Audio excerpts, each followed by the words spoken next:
Size చిన్నదైతే నిజంగానే సమస్యేనా? చాలామంది పురుషులు ఈ ప్రశ్నతో ఆందోళన పడుతూ ఉంటారు.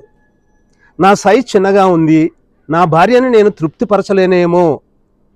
కానీ నిజం ఏమిటంటే చాలా సందర్భాల్లో సైజ్ కంటే technique, communication, four play, erection quality అంటే అంగస్తంభన నాణ్యత ఇవి చాలా ముఖ్యమైనవి.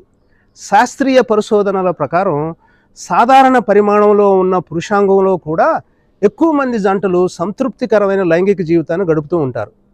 మీకు ఎరెక్షన్ అంటే అంగస్తంభన బాగా ఉండి ఫోర్ ప్లేకి సమయం ఇస్తే, మీ పార్ట్నర్ అవసరాలను అర్థం చేసుకుంటే సైజు ఒక్కటే విజయాన్ని నిర్ణయించదు.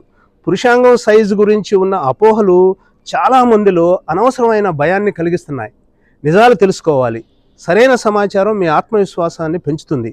అయితే చివరిగా గుర్తుంచుకోవాల్సింది ఒకటి ఉంది, ముఖ్యమైన విషయం. Confidence matters more than centimetres. అంటే సెంటీమీటర్ల సైజుల కంటే మన ఆత్మవిశ్వాసమే ముఖ్యం. Thank you, doctor Ashok.